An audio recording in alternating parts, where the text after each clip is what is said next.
Hi, everyone. Thanks for tuning in. 2020 has certainly been an interesting year for a number of reasons, but I am joined today by Liren Imke and Jeanette Ornelas from the Comper Media Omni team. I'm Laura Ziemer. We're going to talk about what's been going on in social media across all platforms. There's been so much happening just in terms of the ads that are served and how consumers are engaging differently with these tools. So to start with, there's a big election coming up in the States this fall. And earlier this year, Facebook announced that unlike other social platforms like Twitter or giants like Google and Spotify, that they would not be policing political ads. Now, when we think about younger consumers who are using some of the other platforms, they're very ad savvy. They almost expect ad exposure. And Facebook does offer a lot of tools for consumers to provide feedback on ads if they're offensive, if they see them too much. It's really that zero-party data loop.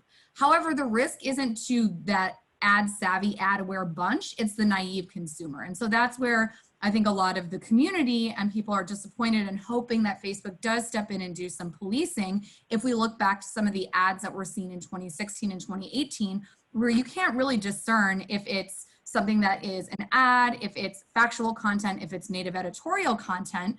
So I think in particular, if Facebook wants to make this a forum for discourse and discussion and information gathering for people as they make their decisions this fall, they need to put some new tools in place. So we'll be interested to see what they've done.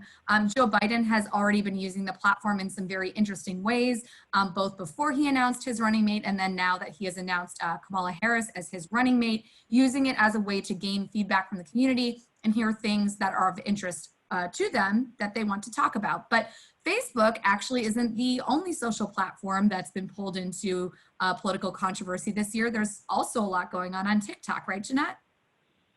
Yes. Yeah, I mean, so much happening with TikTok from a political standpoint, most recently with Trump issuing an executive order saying that it must be banned in the United States. A lot of this, culminating because, as we know, TikTok is a Chinese-owned company. And so what we're seeing is that, there's a lot of uncertainty in terms of the future of TikTok in the United States in particular. And so, at the end of the day, TikTok has become very disruptive because of the nature of its algorithm and how it distributes content. It's very unlike what we've seen from platforms like Facebook and its sister companies. And so, with that, we're seeing that users are spending more time on TikTok, and especially as they join the platform, and spending less time on platforms like Facebook. So for a company like Facebook, who's also been in congressional hearings as of late because of their own issues, and even when we talk about the monopoly that exists for a company like Facebook that owns so much of the social media population, what we're seeing is that TikTok could be a good thing in terms of not, having that Facebook monopoly. But with this threat of a ban, TikTok is in a hard place. We're seeing companies like Microsoft come out and say that they're interested in buying. There's conversations about that, which could be worth about $50 billion. But we also know that internally, most of their employees are opposing the deal, saying that it's unethical. And so, who will be the TikTok replacement if it were to be banned? Yet to be seen. I mean, Facebook's not going to back down. They've launched Instagram Reels as a direct competitor. But really, if you're an advertiser, it's very much understanding that, Facebook is in its own situation because of news and how its news information is shared. TikTok has really kind of risen as an entertainment platform. But we do know that people are looking towards positivity. And I think Liren can really talk a little bit more about some of the positivity that we're seeing on social media platforms. Yeah, absolutely. I'm happy to. So something really interesting that we've been seeing within marketing strategies from different companies, especially surrounding the pandemic and reopening, is that a lot of their strategy focuses around helping the consumer. And so how do you best reach out to the consumer? You focus on consumer-focused channels like email, or something that we've been seeing a lot is paid social, like paid Facebook. We're seeing a lot of brands invest in paid social channels in order to boost their content and boost products or services that they believe are going to help the consumer the most. For example, Chase Bank has invested in paid Facebook in order to ensure that their consumer base it stays abreast of their informational hubs that can help them during very difficult financial times. So it's really promising to see marketers invest in channels that are typically focus on solely serving new products to new consumers like paid Facebook, and instead having more of a broad reach approach to its current consumer base to give them services and information that's going to help them during a very difficult time.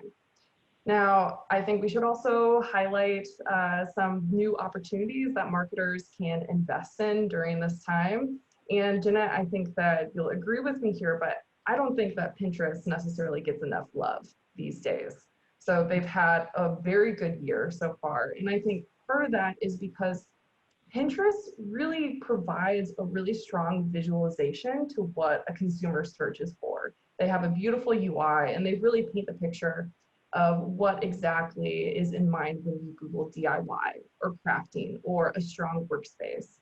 And these are the types of keywords that happen to just grow exponentially in popularity during this time of pandemic and the quarantine.